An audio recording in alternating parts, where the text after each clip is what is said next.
Okay, we're back again, and Thomas and I had a little discussion, and we thought if I could tell you a little bit about landscape contracting. But before we do, I went through some of my stuff and I came up with this, and if you can see it, it's the shoe store in Daly City. Okay, and these people in the past have been giving a 10% discount to horticulture students from City College. So you have nothing to lose to try. You know, it's been a while because I haven't been teaching for a year, but every year I used to tell my students about it. So give it a try, and work shoes, that's about what they carry, mostly work shoes. Okay, when it comes into landscape contracting, maybe you're doing contracting now without a license and don't know it. And why I tell you to be careful, because there are a lot of sharp people out there, especially lawyers. And a lot of times they'll hire you to do a job, you do it right, and they don't want to pay you. And they'll tell you, well, I don't have to pay you because you're unlicensed. Right now, with that, you can't go to court, because you can't go to court being illegal, you know. So I've been to contractors' meetings and stuff, and I learned a few things. I've had my license since 1964, okay?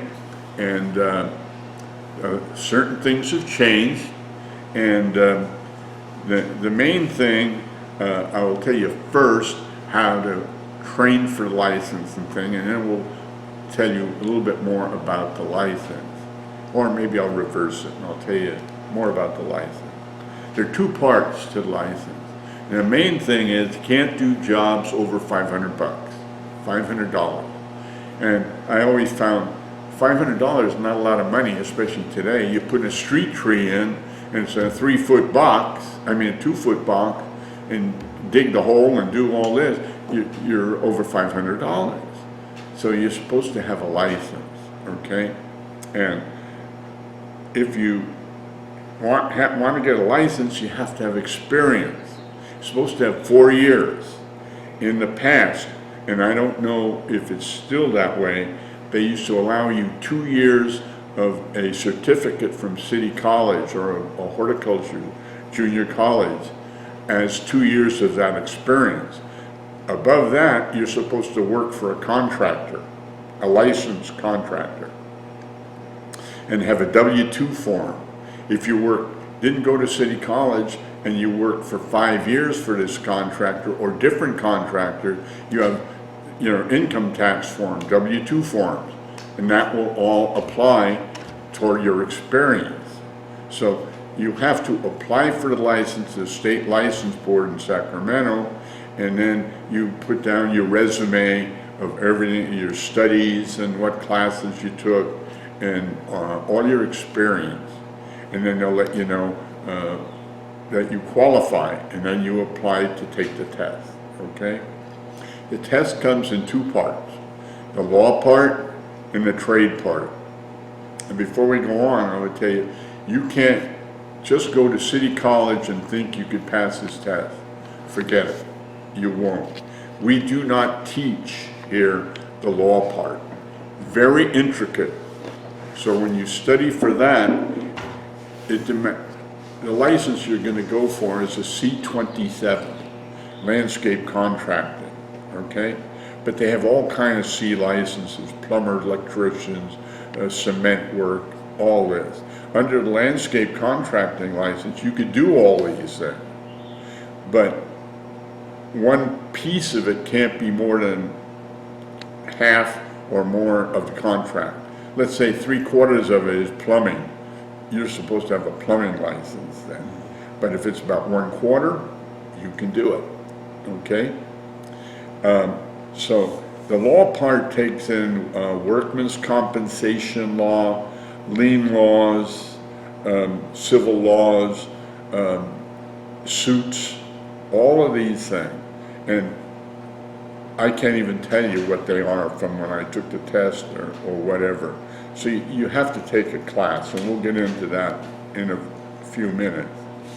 The lien laws are very important. Whenever you do a job, when you finish it, you have so many days that you could file a lien if the people don't pay you.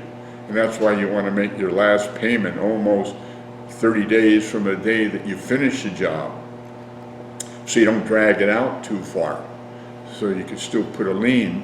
Once you have a lien, they can't sell the property and they can't borrow on the property until you take the lien off. Okay? And you file that with the state license board. Okay? So you have to know workman's comp.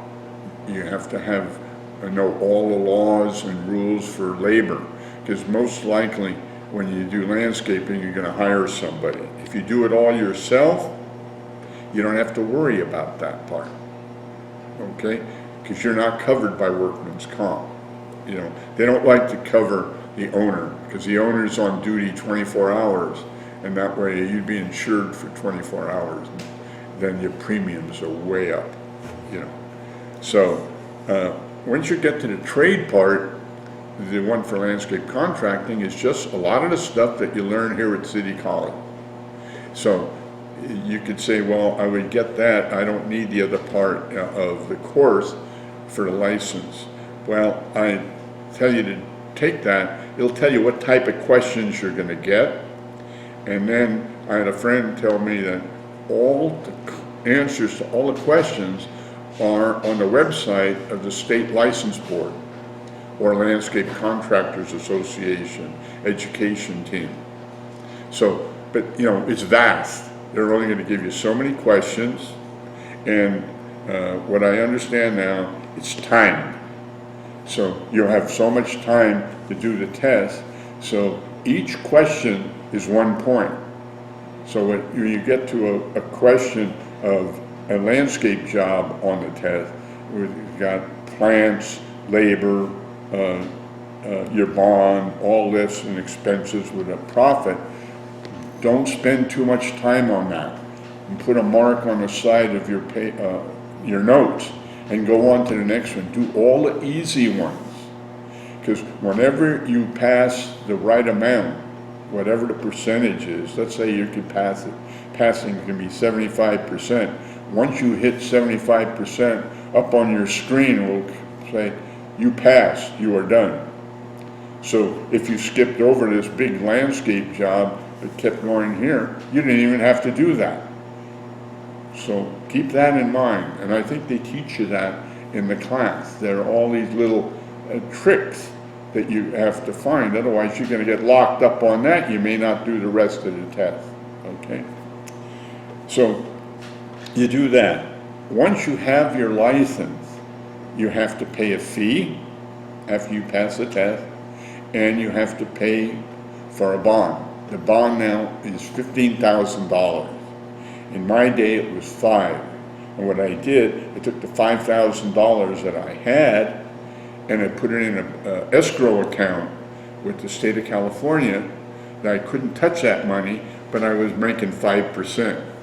Can you imagine that compared to today? You don't even make 1% on your money in the bank. And here I was making 5%. If I could have got better. But whenever you buy the bond, it's a percentage, and you pay that out. So if you're not going to use your license, you have a fee to pay, but it's not the full amount of your license fee, and you don't have to pay the bond. So you may, until you really get rolling, you may not want to use your license. Why have this expense? Okay? So that's up to you to figure it out. Okay? And I'm trying to cover everything, and so I was going to show you here the different license schools that they have. They have these brochures that they put out. Thomas could look at that one.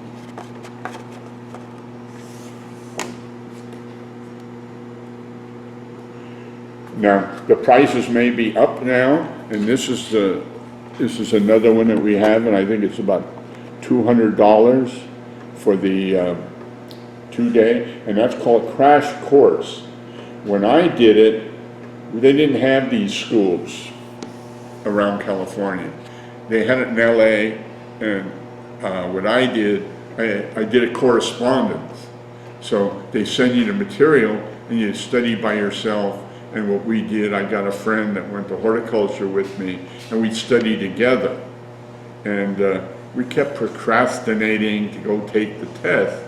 And I was involved in the gardeners group at the time, and one of the other wives of we get together to do a newsletter, and she heard what was going on, and she told my wife, she says, my husband Ed did the same thing. She said, so he wasn't looking, I sent his application in. Then he got a notice, and he had to bone up on it and take it. My wife didn't tell me that. One day I got the application and I had to come and take a test on a certain day. I said, how come this? He says, I put your application in, I thought you were ready. So don't procrastinate, especially if you're just getting out of college. This would be the time to jump into it. And one other thing I didn't cover too much before, your experience. When I did it, you had to have experience, and I had none. I was working as a gardener, but I did a little bit of landscaping. I did some brickwork, I did this, and I put that, and they sent me my application back. They denied it. Oh, you know, I was teed off at that. So I wrote them a big letter and told them who I was and what I did, and I got letters from all my clients that I did this landscaping, and they told what I had done and everything. And the next thing I got a thing, come take your license, come take your test.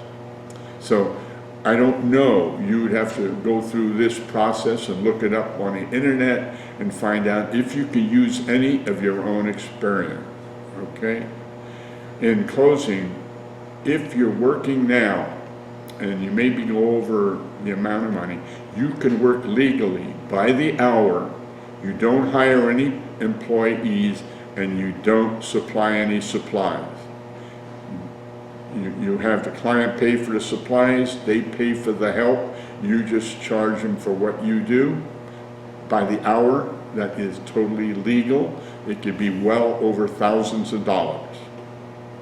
But that's the way you can get around it until you get licensed. Just working for wages. Yes, you can do that, but you can't hire and you can't supply material, okay? I hope that gives you a start, but a lot of this information's on the internet, State License Board, and Landscape Contractors Association. See you later.